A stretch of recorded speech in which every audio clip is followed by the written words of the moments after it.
jërëjëf mbokk yi ñu leen di gërëm di leen sant di am mbégte ñëw ak yéen ci jotaay bii nga xam ne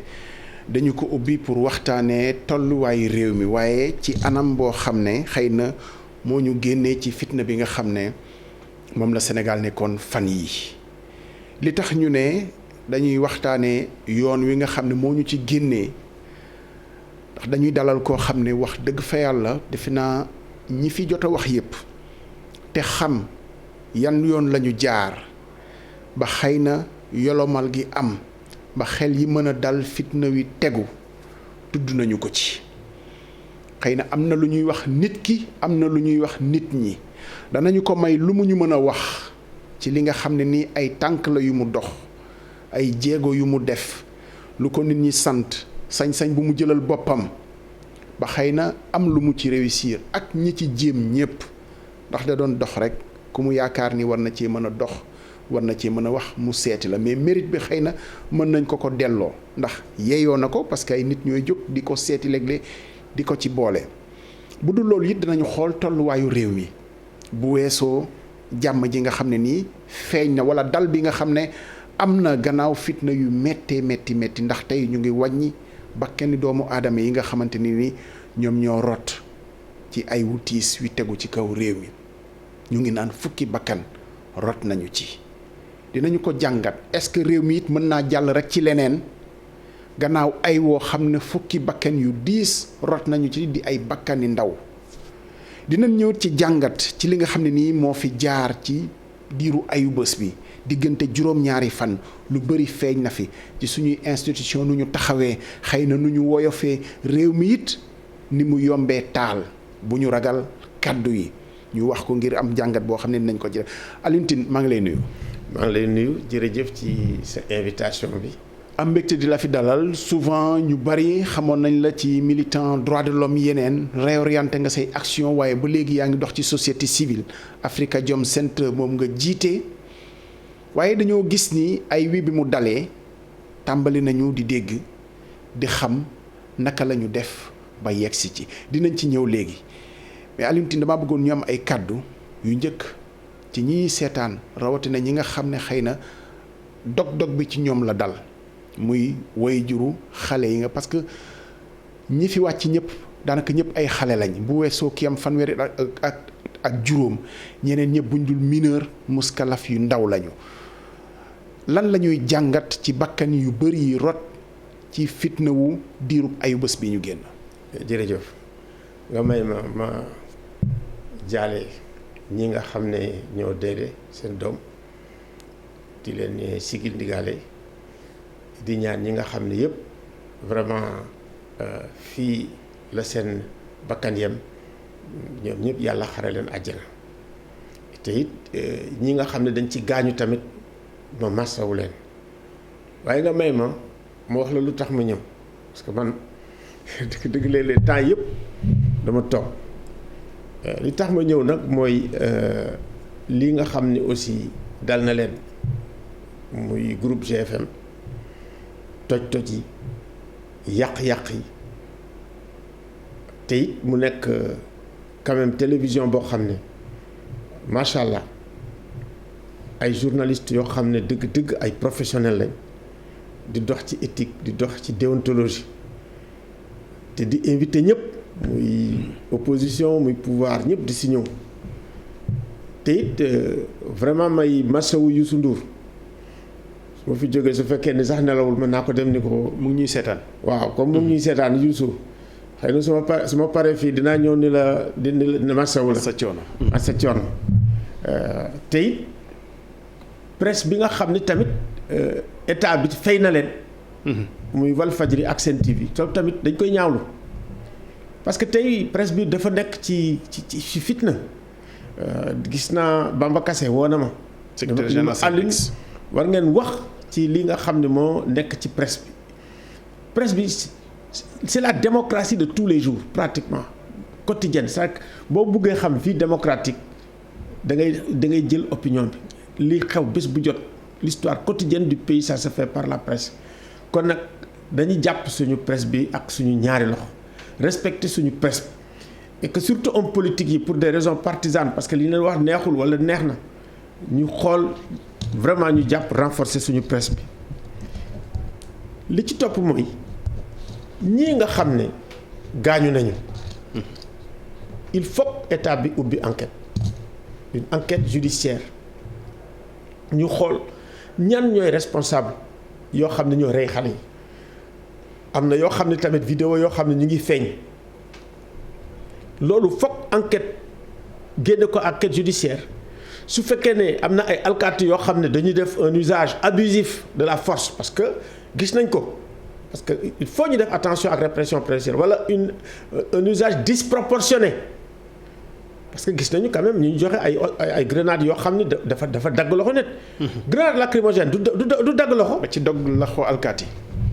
grenade lacrymogène. ci sama gis-gis de du dagg loxo. grenade offensive xëy na moo koy def mooy grenade yi France di utiliser. contre les gilets jaunes. te gars yi sax yóbbu nañ leen cour européenne des droits de l'homme dañ koy tere France ñoom rek a koy utiliser donc il faut ñu loolu lépp loo xam ne àq la ak yelleef ñu def ko. mais Alioune autopsie aussi. mais Alioune foofu ñu taxaw fa parce que yaa ngi wax ci grenade gravité bu mu am pour ñu koy utiliser mais li ñu gis mooy image yi aussi wane na ko ndekete takk der yi dañuy yor arme yoo xam ne bal la ñuy tirer parce que image bi ñu gis te bokk ko yëpp gis ko ñu diir xale ba ne ko tuy mu daanu ay nit yenu ko jagat-jagade ko bu ñu ci tënkoo rek ndekete kon ci manifestation yi alkaati yi dañuy yor seeni sox yoo xam ne ni day amee bal te mu mën a indi musiba yi est-ce que loolu waruñ cee taxaw tamit. si war ñu foog ñu taxaw ci parce que su fekkee maintien de l'ordre ngay def et puis ñi nekk sa kanam yoruñu ay gànnaay yoo xam ne day rey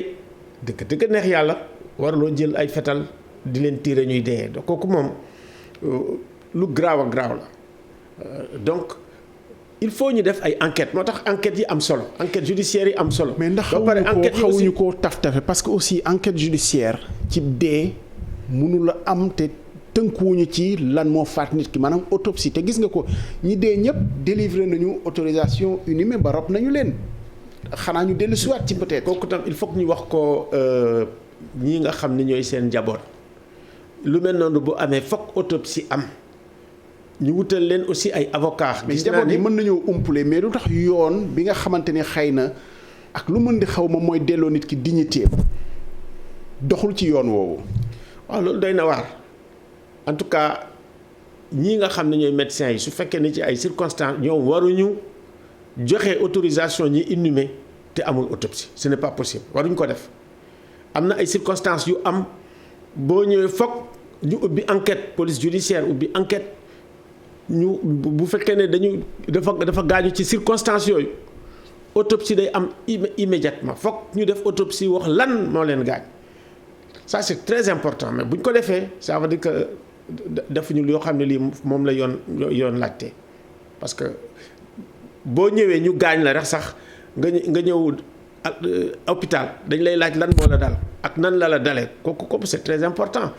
bu fekkee ne am na c'est suspect ñu xool naka lay kii gis nga sax boo demee ci bandi yi bu ñu leen gaañee dañuy daw dem ci ay des trucs privés ñu faj leen du ñu dem hôpital donc loolu normalement ci procédure bi bu fekkee ni yow ci ay manifestation nga ñëw nga gaañu dañ la war a autopsier ñu seet lan moo tax nga gaañu moo tax tamit c'est très important aussi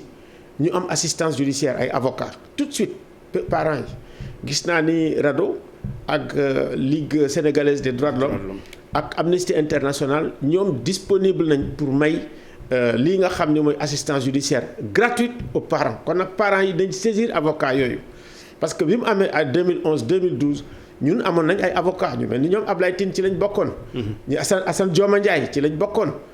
donc ñu fexe ba nga xam ni ñooñu dañ leen yóbbu ñu porter plainte ba plainte yi dem ba fi muy àgg mu àgg fa. maa ngi koy fàttali ak Rocky Gassama nga xam ne Rocky Gassama moom moo nekkoon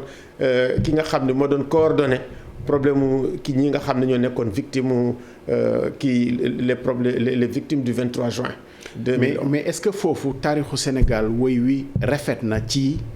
ay nit yoo xam ne ci ay manifester lañ leen di boome wala ñu rey leen ci 23 juin boobu ngay tudd ak lu ko jiitu bi ci gën a fës di deewu ndem si yàlla si Mamadou Diop. ba léegi njabootam dañuy jàpp ni delloowuñu leen justice ci donte àtte am na ndax topp ñu ñi war a topp ñu joxe ndigal ña dawal oto bi ak yeneen ak yeneen est-ce que taarix bi rafet na ci wàllu woowu Sénégal état bi di sàmmonte ak sañ-sañu nit ñi bu jéey yu mel nii amee. des na lu bëri li nga xam ne daal moo gën a jafe. te nga xam ne dañ koy seetlu ci suñu état yi maanaam mooy nga juger koo xam ne il est du corps habillé que muy militaire que muy alkaati que muy gendarme. amoon na temps sax bi policiers yi grève boobu nga doon gis problème mu torture la woon am ak ku ñu doon naroon a juger. donc lu jafe la ci état yi mais wax dëgg te dee Sénégal def na ay jéego yu ndaw commencé nañ ñi nga xam ne dañu torturer léeg-léeg ñu jàpp juger c'est extrêmement difficile bon on peut comprendre mais il faut que tey alkaati yi ci seen bopp ñoom ci seen bopp surtout que alkaati yi Sénégal dafa am woy boo demee Nations Unies ils sont appréciés est-ce que ëpp ñu sax en Afrique alkaati Sénégal yi tellement ils sont appréciés donc seen tenue bi ak seen valeurs yooyu nga xam dañ koy am bu ñu amee ñoo xam ne ñii ay brebis galeuses lañ dañ leen di war a isoler c'est très important aussi loolu su ko defee ñu def enquête yu baax ñii nga xam ne ñoo def li ñu def te ñu mu nekk yu leer am ay preuves yu leer yu ko andi dañu war a def comme ñëpp daal di tëdd comme ñëpp là ça c'est très important pour justice amee Sénégal def na ay jéego yu ndaw na quand même depuis quelque temps dañuy jàpp ay alkaati di leen juger souvent c'est dañ leen tëj quelque temps bàyyi leen mais am na mais il faut ñu dëgëral ko il faut culture boobu nga xam ne muy culture impunité yoo xam ne dafa nekk ci corps habillé yi il faut culture boobu ñu génne ko te it les violences policières c'est grave gis nga rek li mu déclenché ak kii Floyd l'histoire de George Floyd. waaye ji sax ñu ngi nekk di ko juger en ce moment dafa tas. il faut ñu def très attention ak violence policière yi parce que ni muy yëkkatee nit ñi vidéo yi nit ñi bu ñu koy xool bu fekkee dañu bëgg jàmm il faut que alkaati itam ñu xool nan la ñuy dalee mais en même temps aussi il faut que ñu wax ko vivre nañ fii ay violence ak ay saccage yoo xam ne j'ai l'impression que depuis ñu am ay crise au Sénégal mosuñ ko vivre c'est inédit c'est pour ça que foog ñu xoolaat suñu bopp xoolaat suñu société bi xoolaat capacité bi nga xam ne ak potentialité ak énergie bi nga xam ne quand ça explose vraiment fii daal bu fekkee ne jëluñu fi leçon parce que quand même crise yi day nekk ay occasion yoo xam ni dañuy wane capacité résilience ça veut dire comment une société peut rebondir. jànge ci jàng yu baax a baax seetaat nañu jànge suñu état parce que lii yëpp day wane ni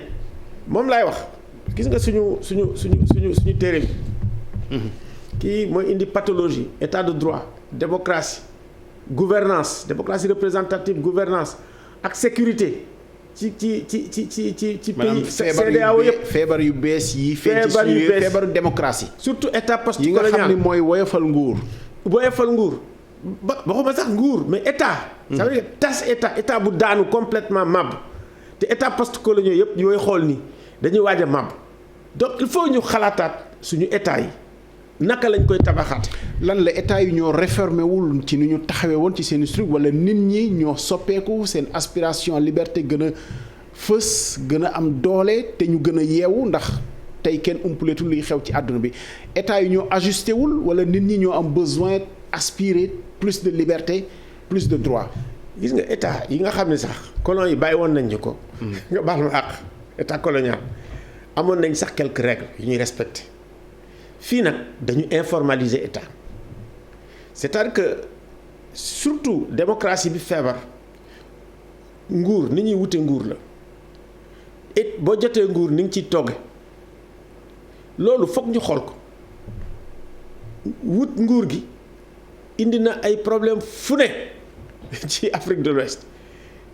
buggu toog ci nguur gi am naa ko ba toog ci ba pare am levier yëpp maa ko yor maanaam ma amee police ma amee armée ma amee justice ba pare nag su fekkee ne bëgg naa toog ñi ànd ak man ma jox leen ñi nga xam ne nag ànduñoo ak man dañuy féete fële mbiru am ndey ak mbirul amul ndey il faut que ñu xoolaat ko parce que état il faut mu bañ a nekk un état partisan parce que état partisan bi dafa ëpp dafa am doole donc foog loolu wàññeeku nga xam ni man ku àndul ak man bokkoo ku ànd ak man yaa bokk feebar na état yi du effuge ci état rek a feebar état yu bëri feebar na mais ñun dañu faible boo xoolee tey Mali lana gindi problème mu Mali yi élection législative ak sàcc nga sàccal nguur gi 30 députés ñu ne 30 députés yi ëpp na waxal kii mu nekk ay kii ba coup d'état am fa te Mali dafa feebaroon. boo jëlee Côte d'Ivoire naka sax nga jël Guinée ñoo ñëpp ñu ngi nekk ci ay impasse te bokk du Guinée rek nga jël Guinée Bissau pareil ñi nga xam ne ñoo opposition ba daw nañu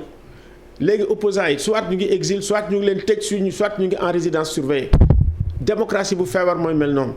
donc il faut ñun ak li nga xam ne gis nañ ko c'est-à-dire culture u Sénégal àndul ak li nga xam ne mooy autoritarisme ça veut dire que boo nee da ngay autoritaire wala da ngay def dictature fii c'est anachronique nit ñi dañu libéré depuis longtemps et ñi nga xam ne ñu ngi yëngatu tey boo demee 2011 ñii amoon nañ ay 5 ans gis nañ li xew ñii amoon nañ ay 10 ans ñi am 30 ans à 20 ans xëy na sax bokkoon nañ ci. boole ci nag mbas mi ak conséquences yi. mais Alioune dafa am loo junju te mu mel ni moom moo lal li nga xamante ni mooy parce que boo jëmee ci Mali. soo ko junjee ñu xam ni dafa fekkoon fragilité économique socio-économique ci jàngat bi président de la République ci boppam moo wax déglu nga ko. mu ne xam naa li ci nekk problème yi ndaw yi laxasu na bu baax ci li nga xam ne nii moo fi nekk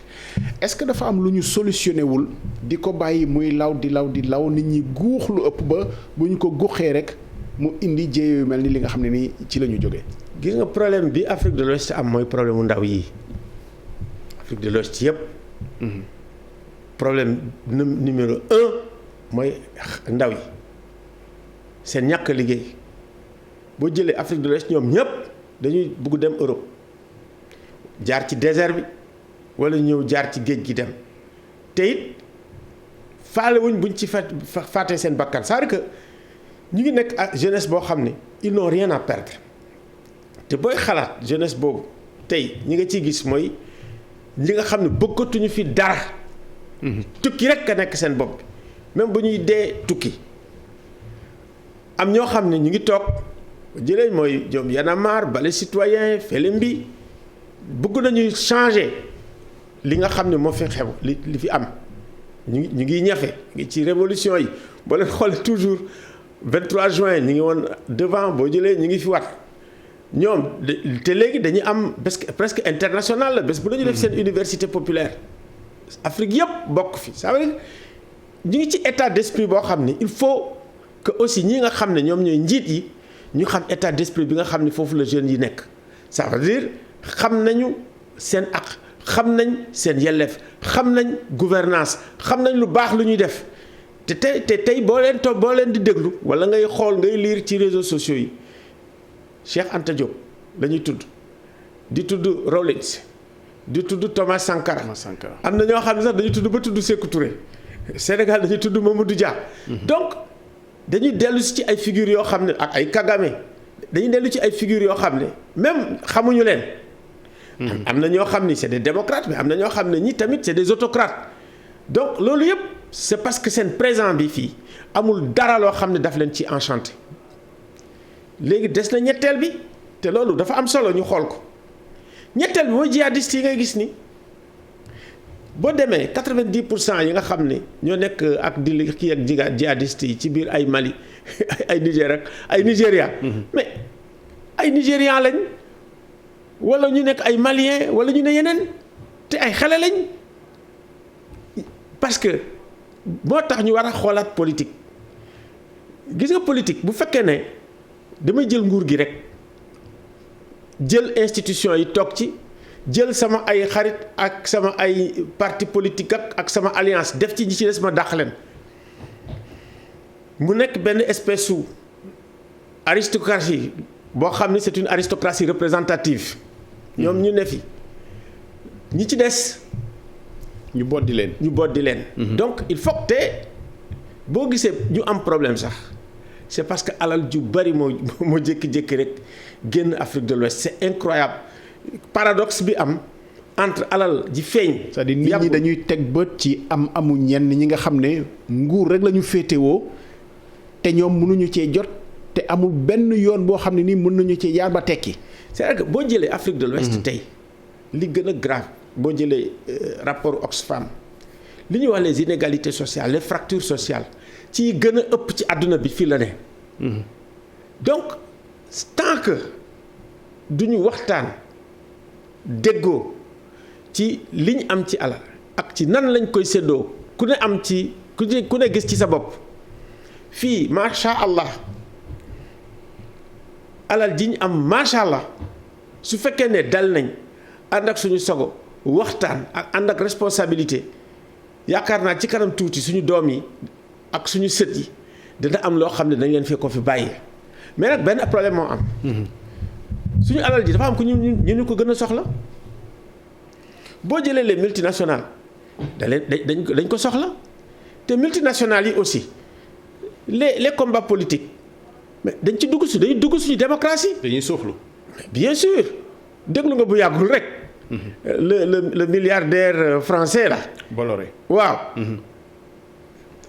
Togo ak Guinée. mais dañu dem jouer ci élection yi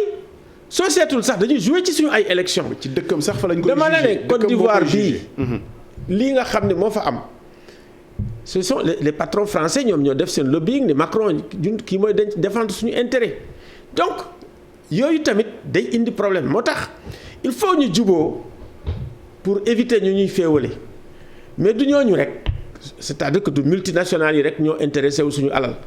mais djihadistes yi groupe idéologique yi. mais djihadistes yi mais dañuy exploiter tout ce qui est ressources minérales en Côte d'Ivoire Côte d'Ivoire sax Burkina Faso au Mali mais surtout Burkina gis nga kiiwu or bi tëjoon nañ fa def fa ay affaire Niger. léegi ñoom nee nañu Afrique de l'Ouest fi nga xam ne mooy pays côtier yi mooy seen objectif donc il faut que Sénégal ñu def attention bu baax parce que nous sommes ciblés jege nañ ñu ñi xam nañu te am na ay espèce su mode opératoire yoo xam ne su fekkee gis nga ko sa réew rek war nga def attention. mais Alioune boo ñuy wax ni loolu mooy solution bi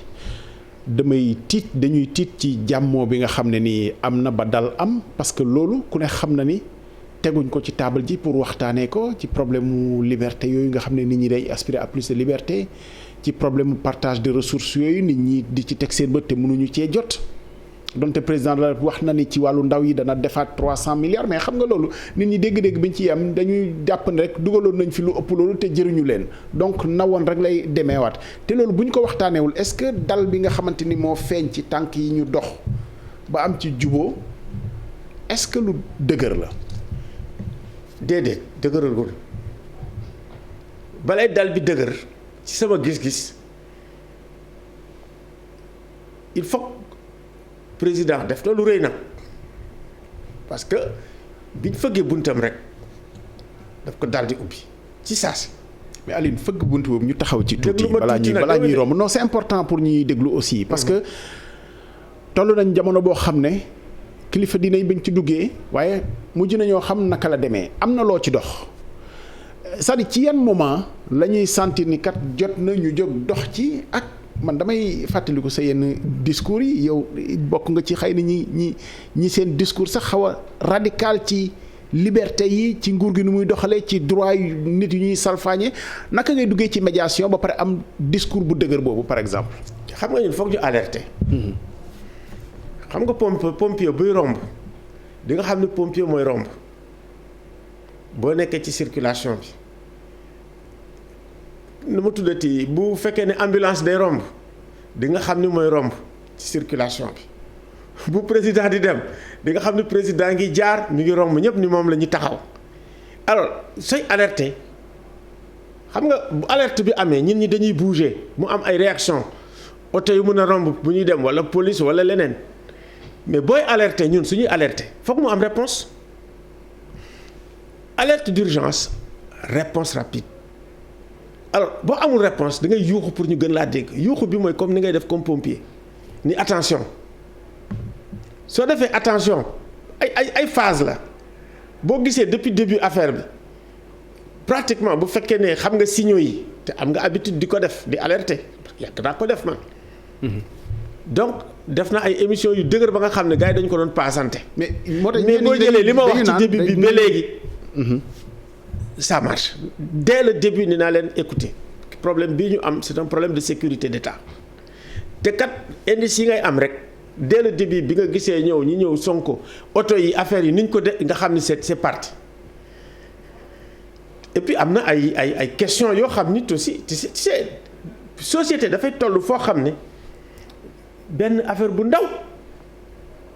boo jëlee le jaaykatu jën bi nekkoon Bouazizi en Tunisie affaire bu ndaw mu dem lakk boppam mu taal fii c'est un problème de sexe c'est-à-dire que naka benn affaire boo xam ne c'est dans une salle de massage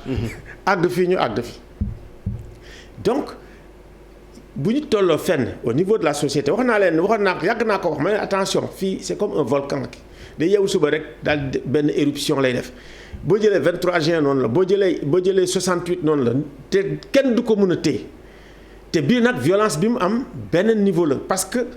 les jeunes sont informés dañu xam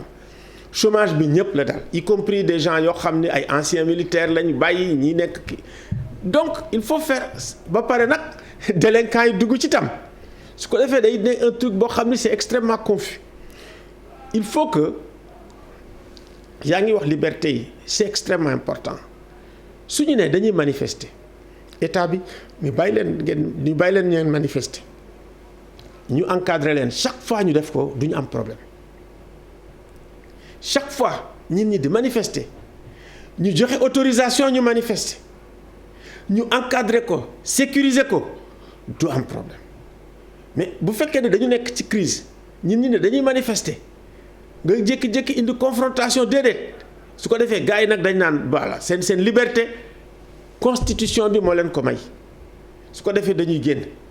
man xam nga man je suis très mal placé pour wax parce que le 23 juin ci crise boobu yëpp. dama naan bu ko état bi mayee ñu dem bu ñu ko mayee ñu dem parce que suñu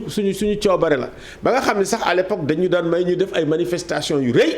temps bi fi Ablaye Wade nekkee donc il faut que culture boobu ñu am mu nekk un acquis. manifestation yi nañ ko organiser mu ne une culture. Le 23 juin la manifestation c'était autorisé d'ailleurs. autorisé ñun laajuñu woon autorisation sax mais ci guddi gi. déclaré ngeen ko mais ñu autorisé. déclaré wuñ ko sax 23 juin déclaré wuñ ko Wade moo ni autorisé na ko. Wade il anticipe mu ni autorisé nañ ko ñu daal di génn parce que en fait mënu ko woon sax empêcher parce que période boobu tamit affaire yi ni mu dafa jékki-jékki rek daal di bël dem bii tam c'est comme ça en un temps record donc. il faut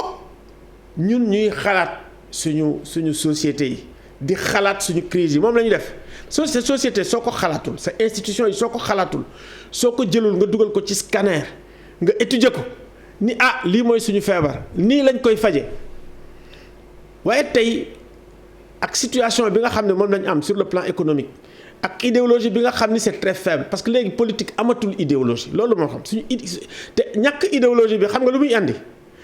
boo demee ci yenn réew yi c'est les protestants ñoom ñooy jël pouvoir yi boo ñëwee ci ñun c'est comme l'imam Dicko donc yeneen idéologie ñoo nga xam ne nekkuñ ci politique nekkuñ ci démocratie te en réalité loolu soo ko gisee mooy sa démocratie feebar na démocratie bu feebaree dafa am ay symptômes yoo xam ne moom lay andi ñun ni du ñu xam lan la dañu naan démocratie dafa feebar nii lañ koy faje noonu la ñuy xalaatee ni lañ koy faje foofu le populisme di ñëw ñu gis ko fu ne moo tax dafa feebar ci àdduna bi yëpp mais soo amee ay institutions yu dëgër yu ñin ñi gëm une justice indépendante mais loolu moo sauvé Amérique Trump su fekkoon ni africain la day toog daal di jël Biden tëj mais Trump bi mu ñëwee ni dañu sàcc sa élection yi te moom moo nekk président am doole am doole ci àdduna bi ay juges yoo xam ne dañu ànd ak moom nekk ay républicains seetatuñ républicain lañ seetatuñ leneen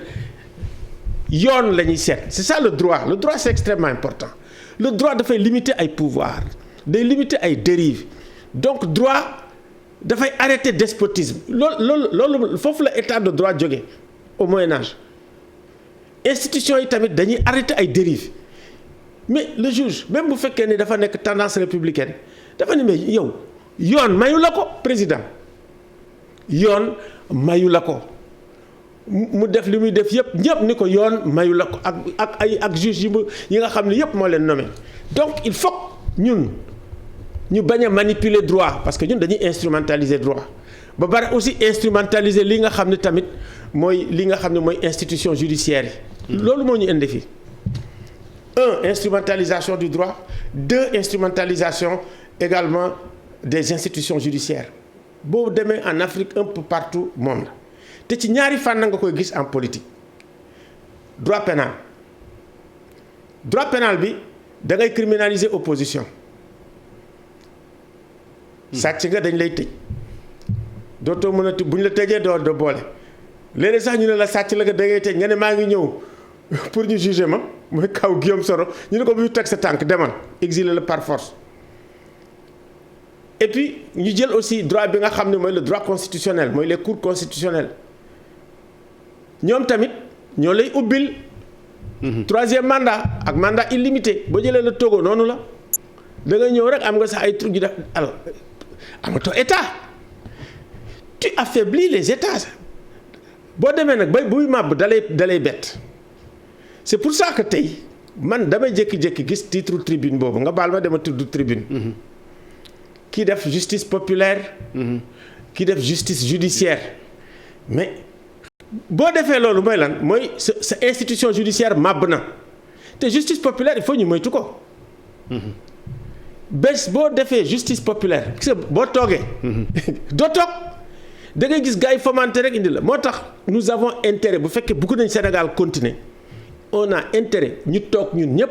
am une justice boo xam ne dañ koy def équitable justice indépendante justice impartiale ak ay nit ñoo xam ne xarañ nañ ba pare nekk ay nit ñu leer. naka la ñuy def naka la ñuy def bu nit ñi taxawee parce que li indi problème bi sokkeekoo na ci justice bi ma war a àtte wóoluwuma ko est-ce que war nañoo toll fu ñuy waxee ni justice bii nga xam ni moo fi nekk wóoluwuma ko ak naka lañ koy xeexee justice naka la ñuy xeexee pour mu juste. waaw xam nga justice pour ñu xeex mu juste bu ñu amee crise bu mel nii nga xam ne pratiquement presque daanu woon nañu. ci ngay am occasion nag nga toog parce que crise yi ñooy tax société di progresser c'est-à-dire que ñun on n'a pas si tu veux ay institutions de régulation yoo xam ne dañuy réguler ci conflit yi c'est la régulation par la paix nga am ay institutions yu dëgër comme États-Unis ñu wax li ñuy wax ni ko perte nga mu dem seen yoon nga dem sa yoon mais su fekkee ne amuloo ay régulation si tu veux par la paix des institutions de régulation chaude c'est la régulation par la violence c'est la régulation par la catastrophe moom la ñu am fii léegi nag soo ko amee day nekk ay occasion révolution yi day nekk ay occasion nga reconstruire sa bopp c'est-à-dire que soit ñun dañuy am capacité de résilience ñu rebondir defaraat suñu société ni suñu justice bi nii muy doxee de du dox justice populaire moom mënuñ ko fi nangu ñu toog waxtaane suñu justice donc dañu dellu si waat jëlaat li nga xam ne moo nekkoon les conclusions des assises nationales ñu xool ko discuter ko ensemble seet nan lañ koy améliorer defar ay institutions judiciaires yoo xam ne dafa dëgër. parce que problème bi loolu président de la assumé na ko nee na moom loolu defloowu ko kenn doxu ci nanguwu ko tamit donc naka la ñuy def lan mooy solution bi. non président de la république pour le moment nee na ubbi na buntam mi ngi tàllal loxoom ci man damay wax CNRI boobu ci réforme CNRI boobu nga xam ne. kooku la mu waxoon la xam nga la mu waxoon. ok ak état bi ñu nekk tey. situation bi ñu nekk tey. ak contexte bi ñu nekk tey. mën na am évolution nga xam ne bëgg nañu juger mënuñu juger c'est que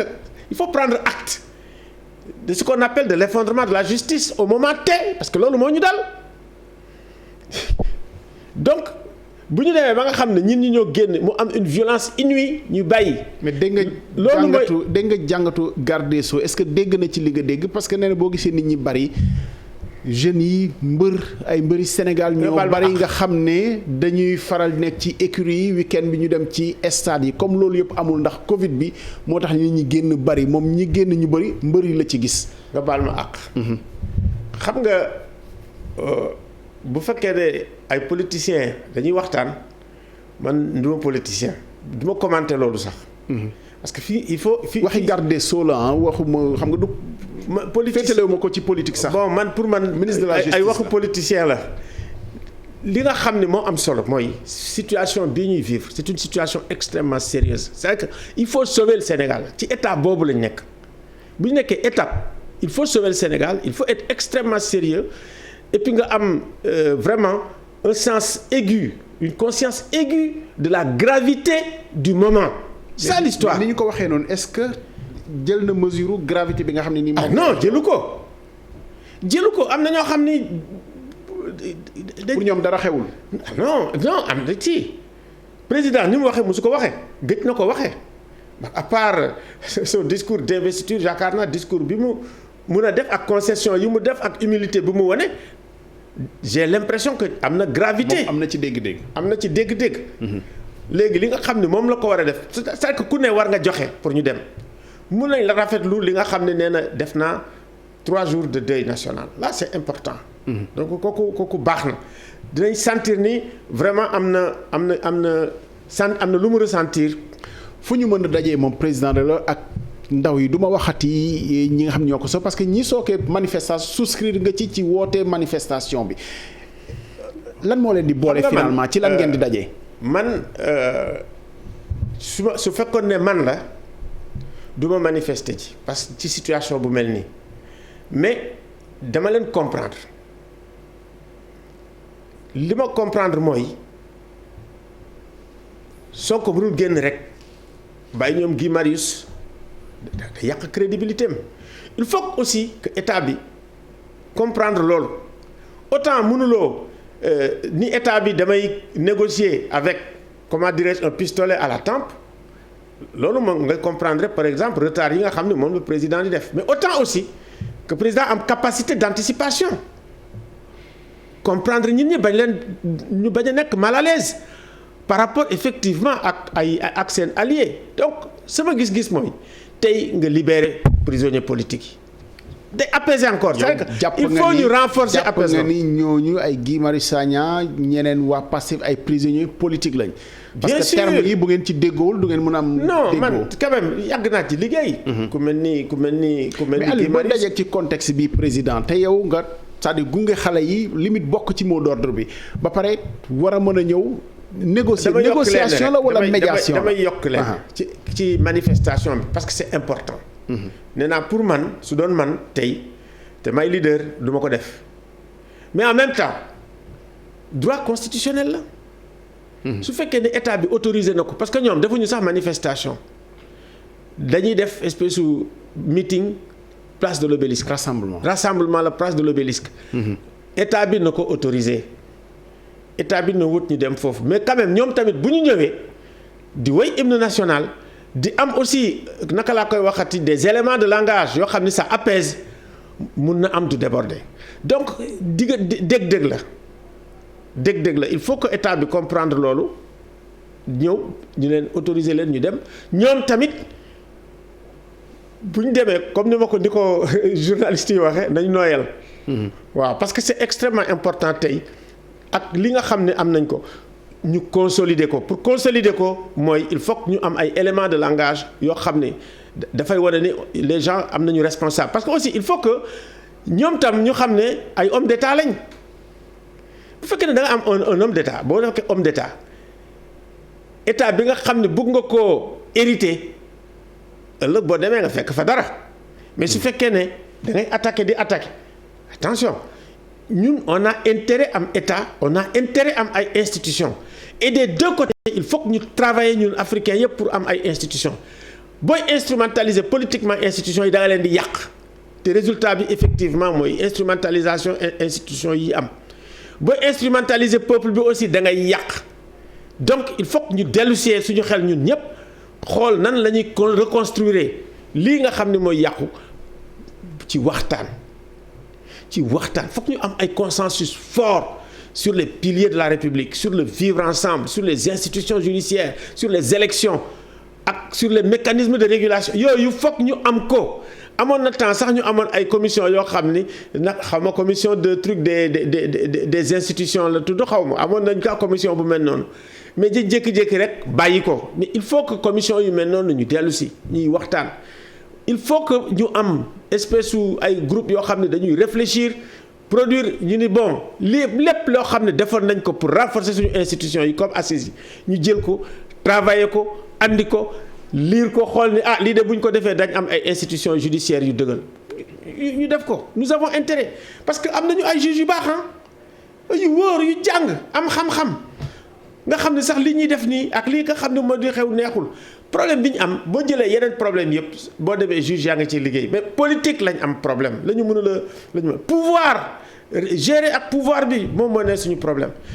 te kooku bu fekkee ne def nañ ko dinañu gën a renforcer suñu état.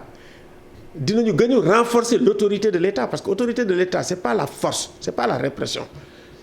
c'est une autorité de la morale publique c'est important autorité boo xam ne dafay toog ci éthique aussi c'est extrêmement important nga xam ne boo waxee rek ñu toog loolu moo tax président day incarner éthique boobu daf ko bëgg ko moo tax naan président waxuñu président waxal pour rien parce que dafay incarner la moralité publique au plus haut niveau donc bu ñëwee wax nit ñi danañ dal c'est extrêmement important donc j'espère que je pense sincèrement que président ak mesure yi mu jël temps yi il a une pleine conscience de ce qui se passe il faut que aussi à côté en face que les gens sachent que en réalité ce qui est en jeu c'est la survie de l'État te État bu daanoo la ilaha illallah ñun ñëpp duñ ko fekke loolu tax ñu war a bouger État c'est extrêmement important ñu am un État boo demee gis les États faillis da ngay tiit. mais Alioune est-ce que nëppaluñu rek parce que toll nañ situation boo xam ne saalit nañu tiit nañu yëf yaa ngi déborder ñu nëppal ko pour am dal te ku ne xam ni li taxoon lii am weesu na diggante député bi ak ndaw si ci tuuma yu dox seen diggante président la ci boppam nangu na ni crise socio-économique bi dal ndaw yeeg yooyu moo ko gën a yokk. yow wax nga ko aussi leneen moo ko lal lu dul loolu fa la tàkkee mais leneen a ko lal lu dul loolu bu ñu ko waxtaaneewul est-ce que du kon solution wu nëppal la rek waaye ala kulli xaal fii léegi jamono problème yi nga xam ne nii daw nañu ko day posé waat te xëy na xamuñu nuñ koy régler. li nga ñun lii la ñu jël dans un premier temps. dañuy diagnostiquer pathologie. fi may wax ak yow nii ñun am nañ benn projet boo xam ne. mais xam nga ki falu mais xam nga ki falu Alioune. souvent aussi dañuy gis ni ki falu boo ko bëggee wax ni doxaloo démocratie boo ko bëggee wax ni da ngay fell ci liberté jàmbur yi du ngeen juboo te du ko nangu exemple yi bëri na ci Afrique ba fii ci Sénégal aussi gis nga ko président Macky Sall boo ko waxee ni da nga fell ci liberté wu ndaw yi ci liberté wu nit ñi doxaloo démocratie du ko bëgg a dégg naka la ñuy def pour. loolu ñu génn ci tey surtout bañ a yegg ci li nga xam ne moom la ñu. damay jël aussi exemple Diouf. président Abdou Diouf c'est extrêmement important. président Abdou Diouf bi nga xamee ne xool na ne ça ne va pas parce que aussi les manifestations à l'époque daf ñu fàttali aussi manifestation Wade yi 88 c'était extrêmement violent boo jëlee 93. 94. année électorale la aussi. année électorale mais c'était pas année électorale xam nga il y a deux choses yoo xam ne foog ñu jël ko en considération ñu ngi commencé am problème ay 88 89 mais il y avait quand même une dégradation de la situation régionale entre ñun ak Mauritanie entre ñun ak Guinée-Bissau. entre ñun ak Gambie. donc en même environnement boobu boo ko jëlul géopolitique boobu boo ko jëlul en charge nga xam ne tu as des voisins qui essayent de t'affaiblir da ngay juum après Abdou Diouf a compris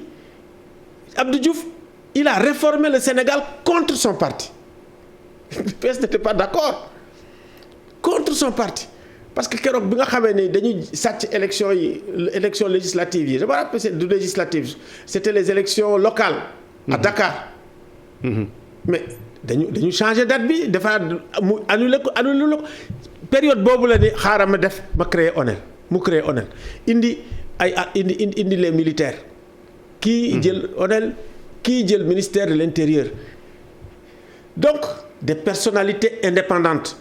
mais au fur et à mesure muy def loolu mais nit ñi di am confiance ci institutions yi c'est extrêmement important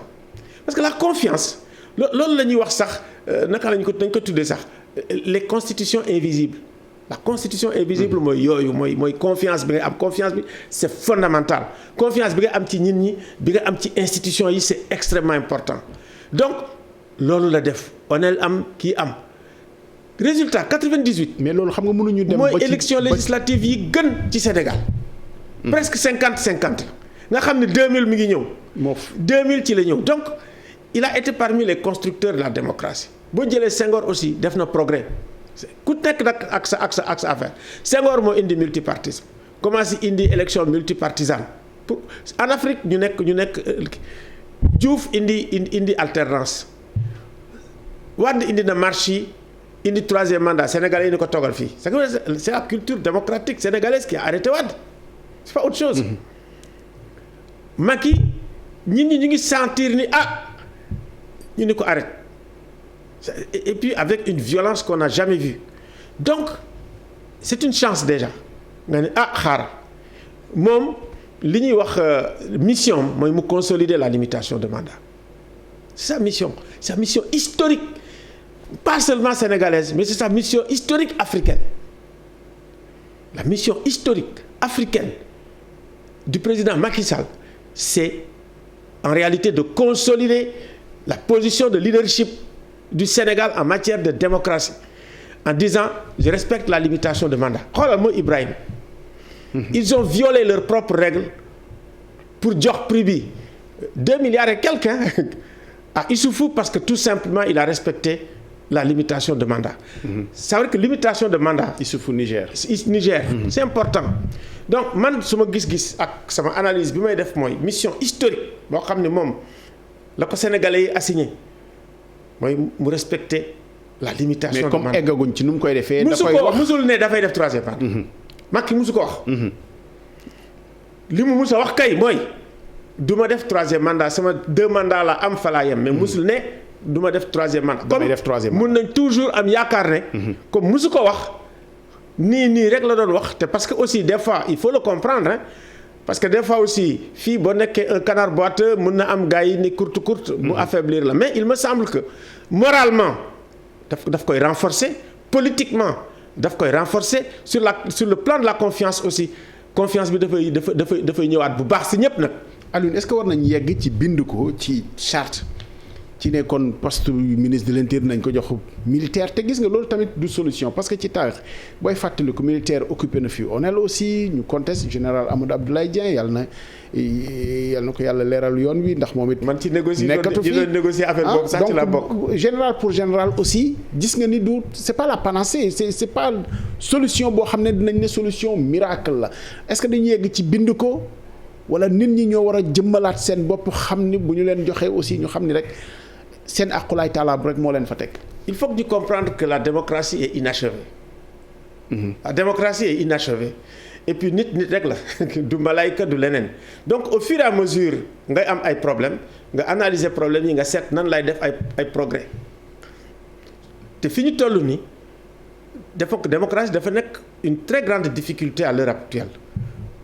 bu njëkk ba il y a quelques années amul woon ay rajo libre amul woon les réseaux sociaux. mais léegi bu ñu nee homme public mais ku ne homme public nga des fois benn vidéo rek mun na tas réew tas dëkk du sa rajo du sa télé moo tax sax tey booy dem nga naan da ngay tëj télévision c'est que tu es archaïque. C'est totalement archaïque comme geste à l'heure actuelle nga naan damay fayal ma ko on n'a jamais autant regardé Walfadjri et Sen TV que bi ñu ne tëj nañ leen. Et puis dafa am une solidarité énorme ñëpp dem fa donc il faut que ñu arrêter tëji te ñuy di réguler suñu bopp ak waxtaan di réguler suñu bopp ay mécanismes yoo xam ne dañ koy teg dëgëral ko teg fa ay nit ñu dëgër loolu moo ñu démocratie délibérative moo ñu yóbbu waxtaan la palabre africaine il faut que ñu def ko ba pare nekk ay nawle des semblables respectante c'est pas parce que tu es de l'opposition que diable nga c'est pas parce que tu es au pouvoir que yow tu es le bon Dieu non dañuy respectante pouvoir bi ñu xam ne peuple bi moo koy joxe bu ko joxee ñu jéem a jubal ba pare c'est pas parce que da nga am pouvoir bi que yow sa waa parti rek ñoom ñoo war a profiter c'est pas ça. boo amee pouvoir bi na nga fexe ba nga xam ni aussi ku ci nekk ku ci mën a koo xam ni kii mën na indi une contribution boo xam ni c'est important nga jël ko parce que c'est pour la première fois par exemple léegi nga gis parce que da nga nekk parti nga am DG du temps de Senghor loolu amul. du temps de Senghor les directions ak yu bëri des fois sax da ngay ne DG nga tey Senghor daal di dem doog laa gis ni la kaay jàppale ma ci parti socialiste nga dem lu bëri loolu la mais la plupart des cadres ils n'étaient pas obligés d'être forcément au parti socialiste donc il faut que ñu dellu siwaat ci fondamentaux yoo xam ne sénégalais yi nga xam ne am nañ ay compétences comme ñu compétir DG ñu compétir tous les postes techniques ñu compétir ku mën sa morom duma maintenant yéen les postes politiques loolu amoon na fi poste politique nga jox ko sa mais loolu amoon na fi ay candidats yu ko proposé ci élection présidentielle bi woote luñu leen kon da ngay jàpp ni xëy na askan wi ci package bi mu dénk président Macky Sall moom la wóolu jox ko parce que ay candidats proposé nañ ko fi bu ko askan wi bëggoon xëy na ñoom la ñuy voteel est-ce que démocratie tam du loolu ki nga xam ne ni fal nañ ko ñu bàyyi ko rek ba mu jeexal xam nga démocratie mun nga am mal représentation des mal représentants mën nga ko am mais de la même manière mu nga am ay mal représenté. mal représentation la mauvais représentant. mal représentation am des mauvais représentants ak des mauvais représentés les mauvais représentés mooy en fait da ngay xool suñu élection yi bu amee ñu ci bëri dañ koy def comme def tere. soo ma joxul xaalis jox ma xaalis jël kii c'est que il faut c'est que la culture de la corruption électorale dafa dugg ba nga xam ne. maa ngi doon xool élection Niger yi nga gis batterie yi loolu tam moo war a dañ xam nga culture bi amoon ci colonialisme da ngay dem seet bi ñuy fal Blaise Diagne wala bu ñuy fay maire yi foofu temps yooyu nga xam ne tubaab yi ñu nga fa. dañ lay indil suukar dañ lay indil attaaya dañ lay indi ceeb en réalité léegi loolu jógewu fi te ñun ñoo war a am suñu fulla ak suñu fayda jëlee fi loolu moo tax ñu ne il faut. Afrique ñu def ci jom mooy Africa jom bi jom bi c'est extrêmement important parce que jom dafa fort ci wolof jom c'est l'honneur c'est le courage c'est la dignité loolu valeurs yooyu ñoo war a dellu siwaat ci politique valeur courage politique dafa am te da ngay xool président ak crise bi ñu am nga xool des fois xam nga Assemblée nationale day réunir xool lii prise lii lañ am ñiy wax fii au moins nga xam ne ñu ngi indi contribution ban contribution lañ indi HCCT ban contribution lañ indi mais il faut que ñu réfléchir encore repenser ces institutions repenser leurs fonctions repenser ñan lañ fa war a dugal période bii dafa war a nekk période boo xam ne dañu war a tegaat Sénégal xalaataat ko c'est fan lañ jëm ñu xalaataat ko bu baax a baax teg ko ci yoon et puis le président Macky Sall jël leadership bi. mais xëy na yow institution bu mel ni ki 16 am na njëriñ parce que. bu mel nan. conseil économique social et environnemental am na njëriñ ci sa gis-gis parce que. seeti nga président waxuma ni institution yi amuñu njëriñ. mais on doit se poser la question de savoir pourquoi ils ne sont pas fonctionnels pendant des périodes yoo xam ne ci la leen ñëpp soxlaa. c'est-à-dire que il faut que ñu repenser suñu institution yi au moins repenser seen fonctionnalité repenser seen utilité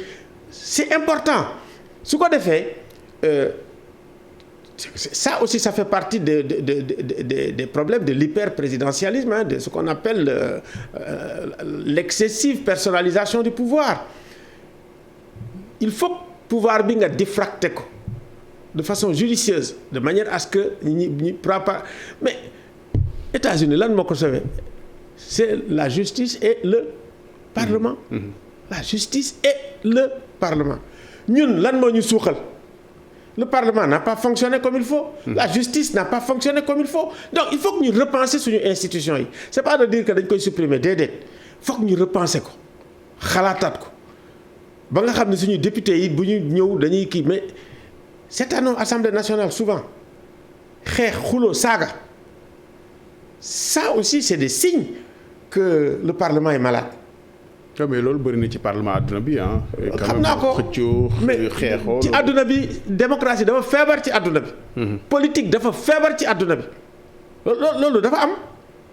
waxuma ni Sénégal rek la de fépp la mais c'est pas une raison que ñun ñu bàyyandiku ñun mun nañ ni gars yi xool ni Sénégal de ils ont une capacité tiens arrêté nañ tiens ña ngay waxtaan mais loolu xewul ci yeneen réew yi li xew fii am na yoo xam dañu dem ba ay coup d'état am ñoo xam ne dafa dem ba mais fii ñu ngi naan ñu ngi science donc c'est une occasion énorme parce que crise aussi loolu la crise bu éclaté il faut que ñu toog xalaat waxtaan ànd ak dal ba pare seet naka la ñuy defaraat suñu société pour ëllëg parce que suñu société bii ma gis ak violence bii ma gis su fekkee ne xalaatuñu ñun ñëpp ñu dal seet naka la ñuy def benn état boo xam ne dafay am ay frontières ni frontières yi kenn waru ko franchir parce que boo ko franchiree rek yaa ngi yàq état bi donc muy opposition muy pouvoir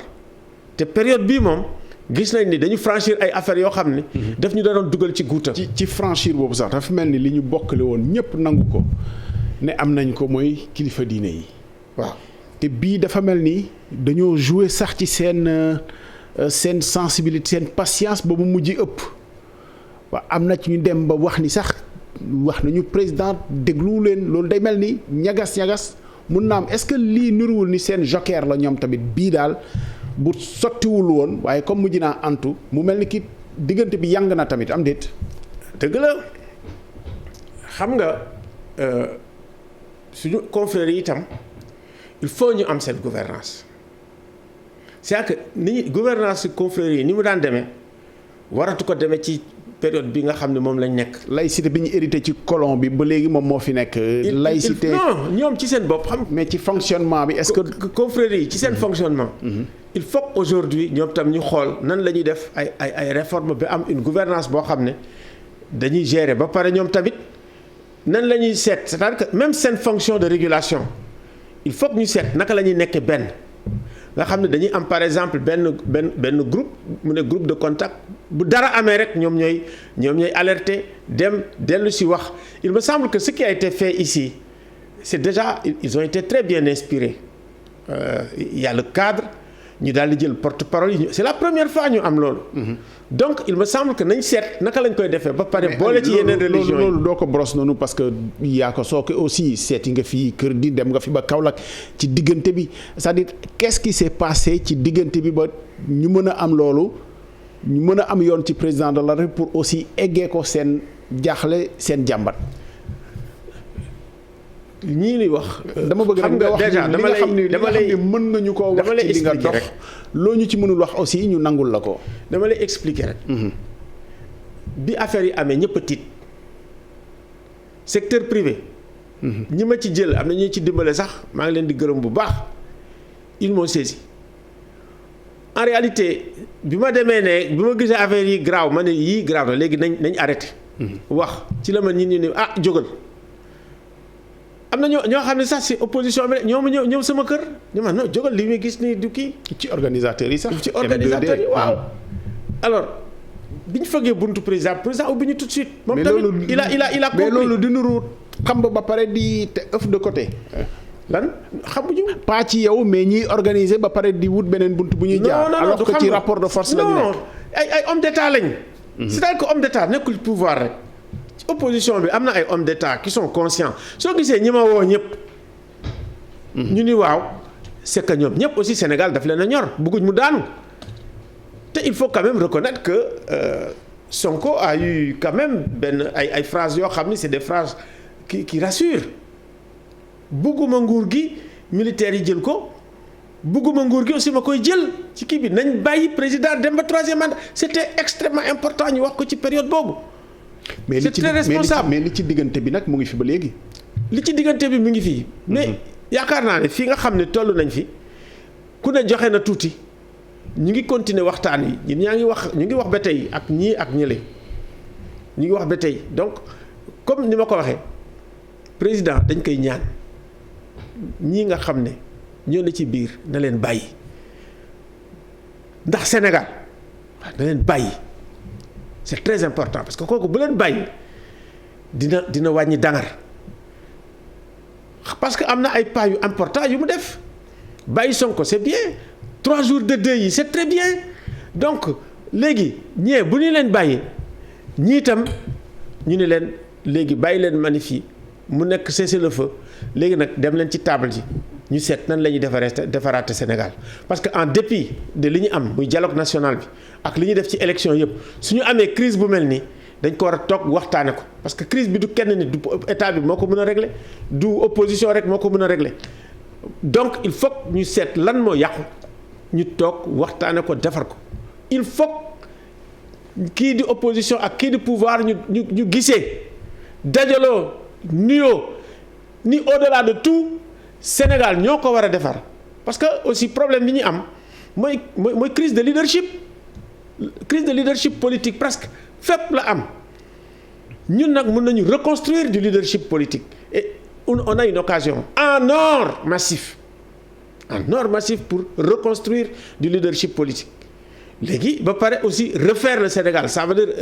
réfléchir sur l'État refaire l'État consolider l'État et puis ñu am aussi la conscience que nous tous nous devons promouvoir et défendre l'État du Sénégal su fekkee ne dañu bëgg survivre ñun ñëpp ça c'est extrêmement important sinon on perd tous doy dem ba nga xam ne am na ay dëkk yoo xam ni magistrats yi dañuy làqatu gis naa ko militaire du am fu ñu mën a dem jàngalekat yi du ñu am fu ñu mën a dem et cetera loolu mooy état bu màbb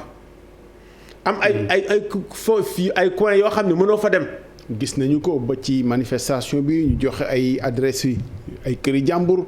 di wax ni diw làqatu na fii nit ñi di communiquer sax di bañ ñu ñëw taal seen i barab di wax ni non ki ngeen wax nekku fi loolu bu ñu demee ba egg ci loolu bu ñu demee ba egg foofu ci haine boobu di am ay liste di cibler ay nit di taal seen kër ça c'est extrêmement grave tollu nañ foo xam ne ça c'est grave à ma connaissance musuma gis loolu daañu xuloo daañu kii ci mbedd mi ba attaquer gendarmerie attaquer kii cibler ay nit menacer de mort ay menace de mort sax man daan naa ko am waaw daan naa ko am fii mais il faut que ñu xeex loolu yëpp ba nga xam ne lii nga xam ne aussi mooy pluralisme ñu am ko et puis dañuy wax aussi suñu média d'état suñu média public yi quand on a une crise nga am soleil nga am sa télévision mais comment nañu mën a am crise nga xam ne affaire bi sedd na ñu teg RTS Seydou Gueye rek toog fa c'est pas possible c'est pas possible su fekkee ne dañu bëgg am état ñun ñëpp ñu bokk ko li nga xam ne ñun ñoo ko moom muy média public yi mais ñëpp dañ fa war a toog da nga indi Seydou Gueye nga indi keneen ñu toog ñu waxtaan noonu la ñuy commencer duggante nawlante parce que aussi muy télévision nationale bi kan moo ko am ñoo koy fay ak suñu lempo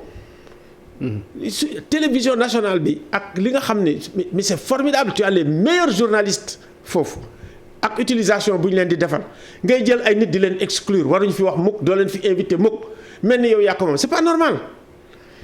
yooyu yëpp moo war a changer su ko defee bu ñu nee état ak vivre ensemble bi ñi nga xam ne ñoo ci war a jiitu di ko def mooy lii nga xam ne mooy suñu média public yi c'est très important. dafa mel ni bu weesoo médiation yi waxtaan yi am fi ñu gisee pouvoir ak opposition toog waxtaan ci lu ñu xam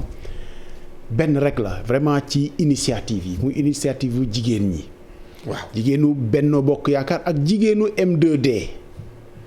daje au plus fort de la crise mu juddoo nag ci suñu fii ci télévision wax dëgg fa yàlla ndax dañu fi dajale woon ay jigéen pour waxtaanee ko. Zahra Iyane Thiam moo représenté woon Benno Bokk Yaakaar. en tant que porte-parole seen réunion bi ñu mujjee def. de l'autre côté Fatou Blondin Diop defe naa yey na pour représenter woon M2D parce que ñoom ñoo ko fi yónnee. ñu lancente défi parce que waxtaan nañu ba xaw a déggoo ci ne jàmm la ñu bëgg ñoom ñaar ñëpp parce que ci loolu lañ leen woo ñu ne kon comme ñoo bokk li ñuy wut xëy na mën nañ koo gën a yaatal dox ci am na loo ci xam parce que yaa nekkoon seen góoru mbootaay mën nañ ko waxee noonu ci ndaje yi nga xam ne def nañu ko au plus fort de la crise mu jur plateforme ad hoc boo xamante ni bëgg nañu ni kilifa dina nekkee sookul ñoom jigéen ñi nekk sookul loolu ban solo la war a am ci li nga xam ne moo ñuy jëmale ci kanam bu ñu amee cadre bu mel noonu. man day vraiment keroog bi ñu ma woowee kii Safiatou ni ma ñëwal maa ngi ñëw après nga woo ma waaw Safiatou Diop bu réseau Siggil Jigéen man fekkee ma ci boole man nga xam ne dama ko gis mu nettali ma ko ma ne kooku du ma ko raté ma daal di ñëw fekk Zara toog fii Fatou Blondin Diop toog fii Safiatou Diop toog fii Khady Fall Tall toog fii ma ne ma ñëw nekk seen góor foofu. dimanche la ñu leen dajale fii ci plateau bi daje boobu lundi matin la lundi jour manifestation bi ku nekk dagg na sa yitte ñëw ci daje boobu ñoom jéego ñoom yoo xam ne nii dox nañu ko fa est-ce que loolu au-delà du symbole est-ce que mën na doon loo xam ne bu dee ëllëg la balaa moo toj ñu mën ko waxtaanee ci cadre yu mel noonu. ma ne dañu joxe exemple en réalité ñoom femmes yi wane nañu ni c'est le 8 mars boobu wane nañ nan la ñuy defaree Sénégal c'est bu dara desul lu dul Sénégal. Le parti du Sénégal mooy parti boo xam ne opposition daf fay ne pouvoir daf fay ne société civile daf fay ne ñëpp dañ fay ne ñu ne lii ñoo ko bokk di ko defar et di defar jàmm en plus c'est que souvent sax bu ñu nekk di defar la paix du ñu renforcer capacité jigéen ñi du ñu leen seetlu te jigéen ñi bu fekkee ne jàmm la rek ñoo ko dàq ñëpp te vraiment image boobu dafa rafet xaw ma ndax am nga ko xaw ma ko. waaw war nga ko wane image waaw je pense ñu ngi nii voilà. xam nga ni c'était au siège de réseau Siggil Jigéen. exactement. waaw yow yaa taxaw na la ak sa mbaxana. man dama doon seede rek opposition nga xam ni ci crise bi gën a métti. crise bi gën a métti. ñit ñi di dugg di génn jigéen ñi ñëw teg bu opposition ak pouvoir ñu toog. xam nga keroog sax ma Fatou Blondin ma koy tooj ma ne ko yow yaa lire affaire yi yaa dëgër kii mu daal di ree ñu ree foofu jël photo waxtaan mais bés bu góor ñi defoon noonu est-ce que góor ñi am nañ capacité def loolu. tey. tegante dënn daal bari woon na fi ci plateau yi bàyyi tegante dënn bi. ñu ñëw toog. ce serait bien président toog fii Sonko toog fii Khalifa toog fii voilà ak des gens le président de l'Assemblée nationale kay toog. ñu ne léegi bon problème yaa ngi nii Sénégal su jóge nañ ci crise bi nan la ñuy def ba nga xam ne dañuy renforcer li nga xam ne mooy yàqu muy justice bi naka la ñuy def ba nga xam ne dañuy renforcer aussi suñu parlement waxuma ni bon na de mais nan la ñuy def ba dooleel ko ba nga xam ne dina am kaddu bu fekkee ni am na ay problème yu am ci Sénégal dinañu jóg dox parce que quand même parlement États-Unis bi keroog bi yëf yi amee quand même président parlement bi ñee tamit seen responsable parlement seen leadership dañu génn ni Trump yow nekk ko ci yoon. ñun bés bu ñu amee loolu rek mooy suñu démocratie mu commencé ñor te it lii nga xam ne ñoo ko bokk muy institution yi parce que institution yi kenn moom dañ ko fi bàyyi donc dañ ko bàyyi fii mu dëgër c'est important il faut que aussi góor ñu xool ci lii jigéen ñi def seen capacité. Vraiment de dépasser les frontières les oppositions ak tout ni léegi Sénégal moo feebar dañ koy faj vraiment keroog image boobu am réseau Siggil Jigéen maa ngi ci vraiment féliciter Zara bu baax. di ci féliciter aussi Fatou Blondin Diop bu baax. ak ñoom Safiatou Diop ak Khady Fall Tall. vraiment man li ma ko fekkee kontaan naa ci. évidemment yaatal nañu ko à d'autres cadres ci information yi ñu am bien entendu dañ ko yaatal sax voilà yeneen i faab yeneen i vraiment de tout bord ñu bëgg mu nekk seen cadre proposition bi nga xam ne nii jib na fi aussi mooy am ci réew mi lu mel ni ki conseil supérieur de la paix est-ce que loolu ci architecture lu wër nga àdduna bi yëpp di dox ba ma fàttali ni expert indépendant nga des Nations Unies pour le Mali di fa dox jàmm di fa wax jàmm di def ay rapport di artu aussi di alerter pour li xew Mali yëpp def naa bindoon nga ko ci ay rapport pour ñu moytu ko est-ce que lu mel noonu conseil boo xam ne nii quand même ka fay jiite du président moo koy nommé xëy na société civile ñooy waxtaan ba tànn nit seen biir naka lañ koy lan moo manque ci suñu architecture institutionnelle. Le 19 mars sax lay présenté suma rapport Nations Unies sur le Mali en fait am na ay dëkk yu ko am boo demee le conseil des sages am na au Niger mais am na ay crises yoo xam ne bu demee ba nga xam ne défiance bi am na léeg-léeg sax duñu leen déglu. moo tax c'est important yii proposition yi ngay def pour ñu tabax ñu commencer di ko tabax ndànk-ndànk di dem ba pare di ko suuxat c'est très important ñu am xam nga confiance boo ko amee soxlawul confiance moom mooy régler lépp. nit ñi des fois du dëgg bi sax moo leen di convaincre boo demee surtout en politique c'est surtout l'imaginaire la plupart des politiciens ils s'adressent à l'imaginaire des peuples loolu mooy fonctionner voilà mais nga nekk opposition ak nga nekk dans la réalité du pouvoir bokkul c'est pour ça que aussi ñu ne dañuy travailler sur la démocratie de l'exercice du pouvoir l'exercice du pouvoir n'est pas démocratique en Afrique non parce que le pouvoir il est absolu, il est sans limite, il est sans contrôle, le pouvoir présidentiel. Ça melul sax comme en France nga xam ne ñun on a hérité de la 5e République, mais niñ ko tabaxee niñ koy interpréter leneen la. Par exemple boo jëlee limitation de mandat tubaab bu ñu nee limitation de mandat 2 la jeex na, amul beneen problème, mais ñun ay colon tubaab ñooy ñëw comme au Togo ñu ko wax mun nga jaaree nii ba jalgati. léegi suñu constitutionnaliste yi ak suñu juriste yi loolu la ñuy toppandoo rek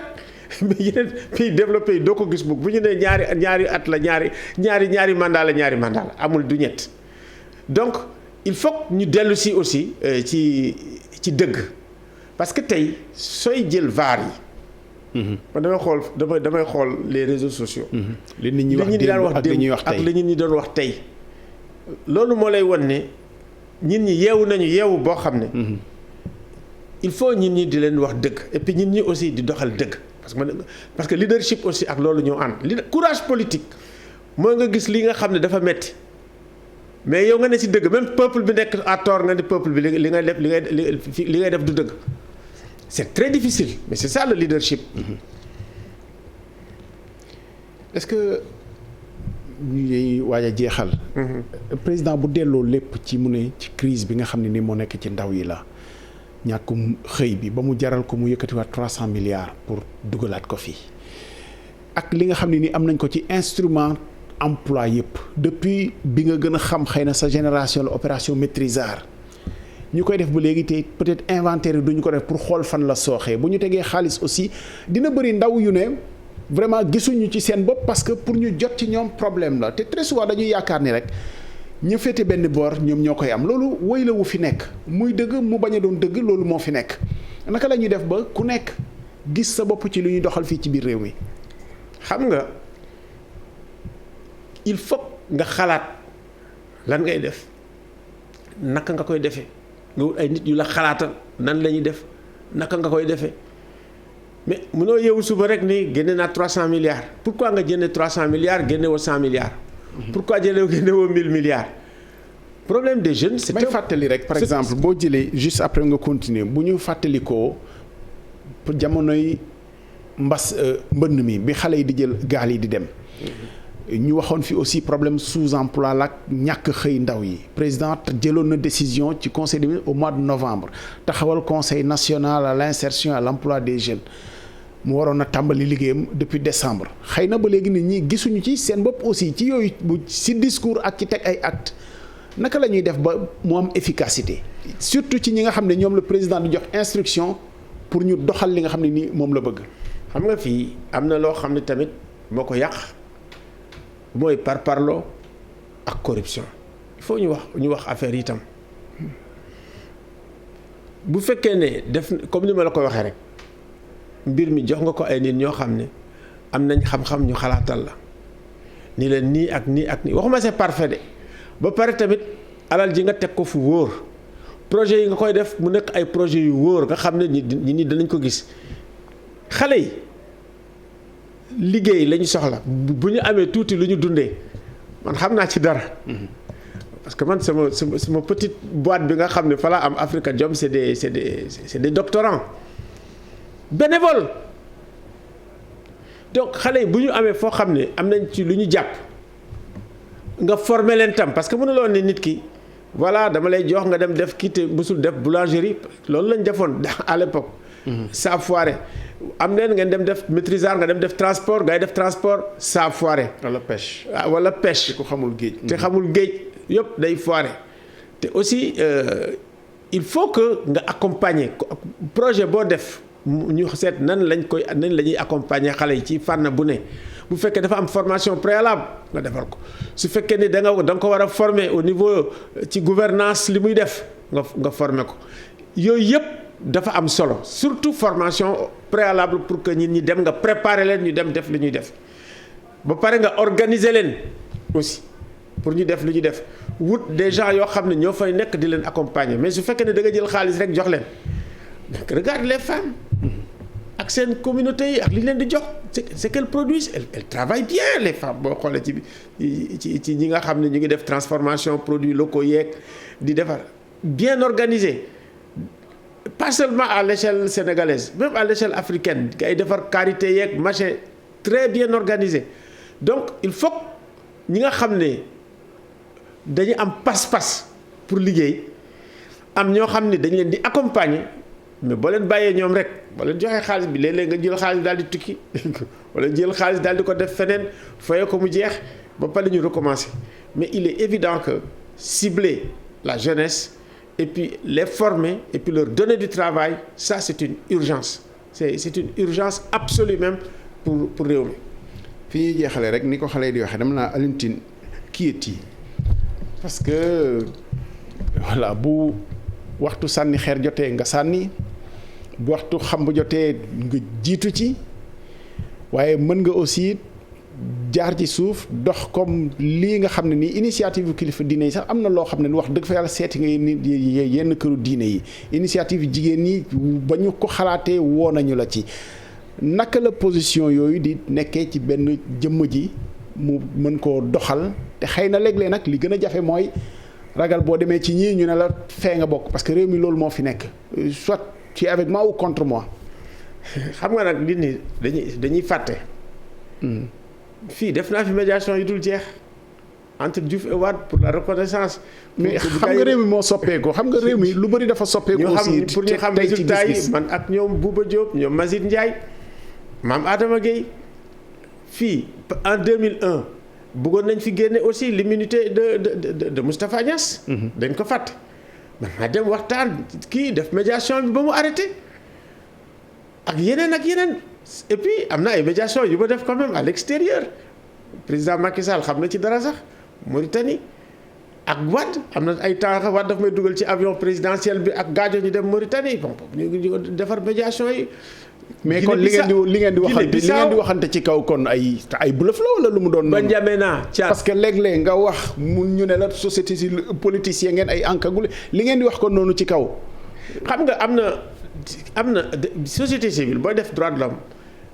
am na li ñuy wax li ngay dénoncer les violations des droits de l'homme bu ko defee nga xam ni yow registre violation da nga koy tënk nga dénoncer am na alerte registre alerte bi tam da nga koy def mu dëgër am na promotion des droits de l'homme mais am na aussi plaidoyer boo koy def en réalité yaa ngi def de la diplomatie des droits de l'homme